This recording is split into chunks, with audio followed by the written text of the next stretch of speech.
Ah,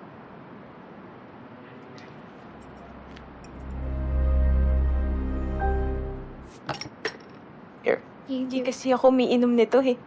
Ah, Yun nga.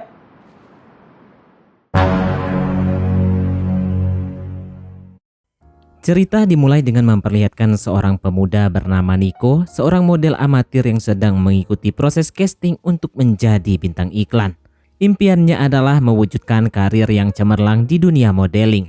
Setelah audisi, Nico berusaha mencari tempat tinggal yang dekat dengan kantor agensi tersebut untuk memudahkan perjalanannya nanti. Tak berselang lama, seorang wanita muda yang bernama Annalyn menyambut Nico. Dia merasa terkejut karena Annalyn, sang pemilik kos, ternyata masih sangat cantik dan menawan. Suasana hati Nico merasa bahagia karena selain mencari kesempatan karir, ia juga tak bisa mengabaikan daya tarik Annalyn yang membuatnya merasa gugup dan terpesona.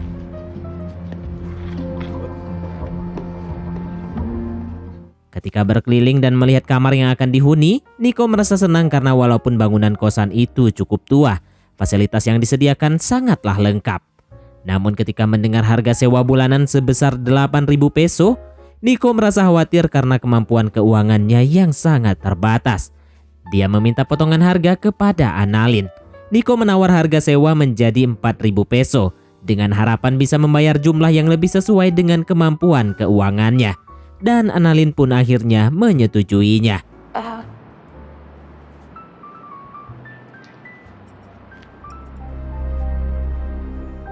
Esok harinya dengan bantuan temannya yang bernama Paulo, Nico mulai merapikan kamar kosnya. Paulo terkejut mendengar bahwa harga sewa kos temannya sangatlah murah dan ia berasumsi bahwa Annalyn memberikan harga miring karena menyukai Nico. Namun Nico tidak terlalu memikirkan itu dan lebih fokus pada merapikan kamarnya. Kemudian Annalyn datang untuk memberikan kunci kamar dan kunci duplikat gerbang depan kepada Nico. Lalu Nico juga memperkenalkan Paulo. Namun Annalyn tidak tampak memperdulikan reaksi Paulo dan malah menawari bantuan untuk membersihkan kamar Nico. Dengan tulus, Annalyn menunjukkan kebaikan hatinya dan ingin membantu Nico merasa nyaman di kosan barunya. Awalnya Nico menolak bantuan dari Annalyn.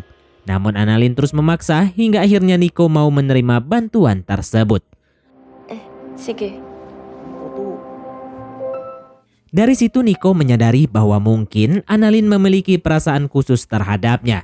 Namun dia masih ragu dan tidak yakin akan hal itu. Keesokan harinya Nico kembali mengikuti proses casting untuk menjadi bintang iklan. Namun sayang, usahanya itu tidak berhasil dan dia merasa sangat sedih. Di samping itu, isi dompetnya juga sudah sangat menipis karena dia sudah lama menganggur. Mendengar hal itu, Paulo menyarankan agar Nico mencari pekerjaan lain. Namun, Nico menolak karena ambisinya untuk menjadi artis terkenal masihlah sangat besar. Ketika Nico pulang dan sedang bermain futsal dengan teman agensinya, tanpa sepengetahuannya, Annalyn diam-diam menonton melalui cermin satu arah yang membuatnya panas dingin dan ingin berolahraga juga. Esok harinya rutinitas Annalyn dimulai dengan memberikan sarapan untuk neneknya. Dengan penuh perhatian, ia menyuapkan makanan kepada neneknya. Di sela-sela waktu bersama sang nenek, Annalyn bercerita tentang penghuni kos baru mereka, yaitu Nico, kepada neneknya. Neneknya yang tak berdaya hanya bisa terdiam dan raut wajahnya terlihat tidak bersahabat. Seperti ada sesuatu yang janggal, namun sang nenek tidak mampu berbuat apa-apa.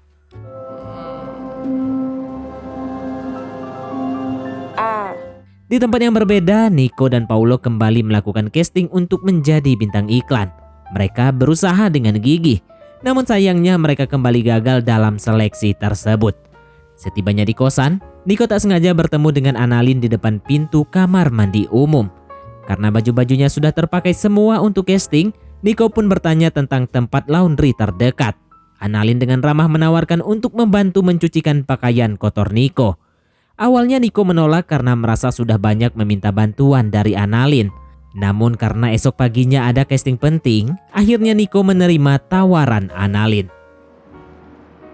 Meron 10 minutes na lakad. Tak berselang lama, Nico menerima telepon dari pacarnya yang bekerja di luar negeri. Pacarnya memberitahu bahwa dia sudah mengirimkan sejumlah uang bulanan dan menawari Nico sebuah pekerjaan. Pacarnya memberitahu bahwa dia sudah mengirimkan sejumlah uang bulanan dan menawari Nico sebuah pekerjaan. Namun Niko menolak tawaran tersebut karena pekerjaan itu tidak sesuai dengan jiwa seninya. Pacarnya merasa khawatir dengan masa depan Niko, karena selama ini Niko belum pernah lolos dalam panggilan syuting, meski sudah mengikuti casting selama sekian lama. Niko menjadi emosi karena merasa diremehkan oleh pacarnya sendiri. Pacarnya meminta maaf dan berjanji untuk pulang ke Filipina pada minggu depan untuk menemui Niko. Namun bukannya senang, Niko justru tidak merasa bahagia dengan kehadiran pacarnya tersebut. Niko kembali melakukan casting bersama Paulo di esok harinya. Namun lagi-lagi dia gagal dalam seleksi tersebut. Melihat temannya bersedih, Paulo mengajaknya untuk minum-minum bersama untuk menghibur Niko. Namun Niko menolak dan lebih memilih untuk beristirahat di kosannya saja. Nico, Oh, Annalyn. Setelah tiba di kosan, Annalyn memberitahu Niko bahwa pakaiannya sudah dia bereskan. Sebagai ucapan terima kasih, Niko lalu menawari Annalyn sebuah minuman sebagai balasannya. Lalu saat Niko mengajaknya untuk bermain futsal, tiba-tiba Annalyn kabur dan meninggalkan tempat tersebut. Inya, pasensya na. Merasa malu dengan aksinya tadi malam, pagi harinya Niko menemui Annalyn kembali dan meminta maaf atas apa yang terjadi. Annalyn hanya tersenyum tanpa mengucapkan sepatah kata pun. Niko mencoba mengalihkan topik pembicaraan dengan menanyakan tentang foto-foto yang terpajang di dinding dapur. Annalyn pun menceritakan bahwa orang tuanya telah meninggoy saat dia masih kecil dan nenek baptisnya yang bernama Esther yang merawatnya. Namun karena nenek Esther jatuh dari tangga dan menjadi lumpuh, Annalyn mengambil alih dan mengelola rumah tersebut untuk dijadikan kos khusus para pria. Ketika Annalyn bertanya tentang keluarga Niko, Niko bercerita bahwa dia masih memiliki orang tua, namun hubungannya kurang harmonis. Orang tuanya selalu membanggakan anak tertua mereka yang menjadi seorang arsitek dan mengucilkan Niko karena dianggap anak bermasalah. Oleh karena itu, Niko menolak pekerjaan yang biasa saja dan berambisi kuat untuk menjadi seorang artis terkenal demi membuktikan diri kepada orang tuanya.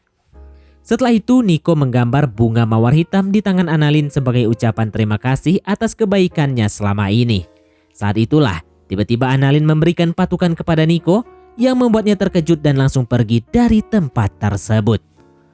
Merasa perhatiannya diabaikan, Annalyn pun merasa emosi dan emosinya semakin memuncak ketika dia melihat Niko bermain futsal dengan orang lain melalui cermin satu arah di kamarnya. Dalam kekesalannya, Annalyn curhat kepada neneknya mengenai kejadian semalam, di mana Niko mengakui menyukainya.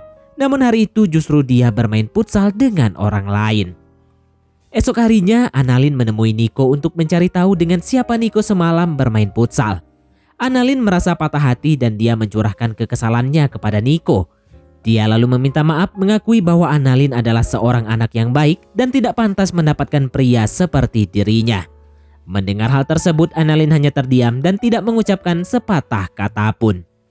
Karena telah berambisi untuk memiliki Niko, esok harinya Annalyn membersihkan kamar pria itu ketika Niko pergi casting bintang iklan. Tanpa izin, Annalyn diam-diam menggunakan barang-barang pribadi milik Niko.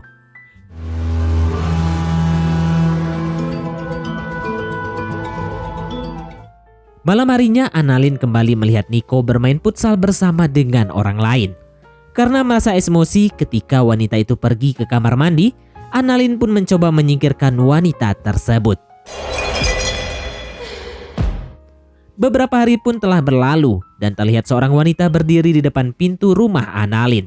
Ternyata wanita itu adalah Catherine, tunangan Niko yang baru datang dari luar negeri. si Annalyn nga pala. Mauna na kami, Annalyn. Setelah mereka masuk ke dalam rumah, Annalyn memutuskan untuk mengintip aktivitas mereka dari kejauhan. Di sana terlihat wajah Annalyn yang tak bersahabat ketika melihat Niko dan Catherine bersama, seolah merencanakan sesuatu. Tak berselang lama, bel rumah Annalyn berbunyi.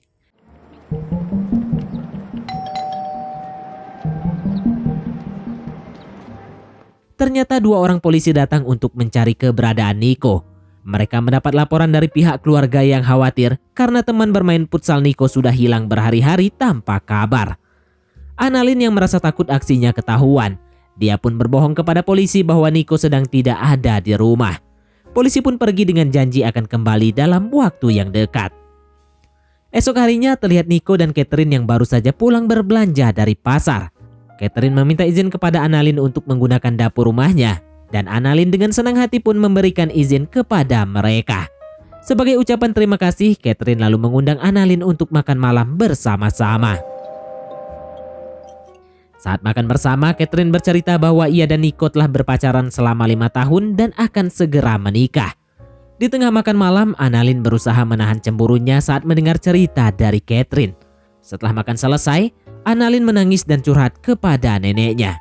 Ia merasa ditipu oleh Nico karena ia tidak pernah bercerita bahwa sudah memiliki tunangan. Sang nenek pun merasa panik mendengar curhatan hati Annalyn. Khawatir jika Nico dan Catherine akan mengalami hal yang sama seperti dirinya di masa lalu. Keesokan harinya, Annalyn dengan sengaja mematikan aliran listrik di rumah dan meminta tolong kepada Catherine untuk memeriksakan keadaan neneknya yang sedang sakit.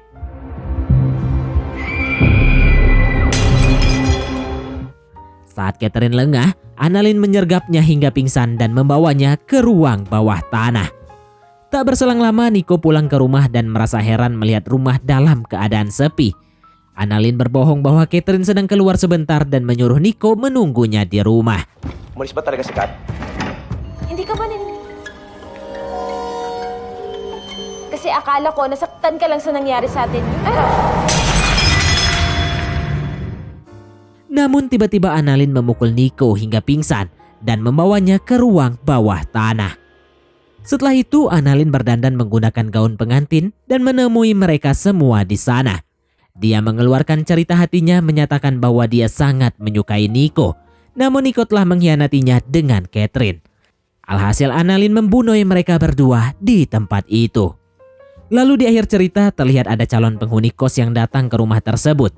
Dan Annalyn menyambutnya dengan gembira karena dia kini memiliki target barunya dan film pun tamat. Oke, baiklah, mungkin sampai di sini saja teman-teman untuk alur cerita film kita kali ini. Terima kasih buat teman-teman yang telah mengikuti alur cerita film ini sampai selesai. Sekian dari Mimin, sampai jumpa di konten berikutnya.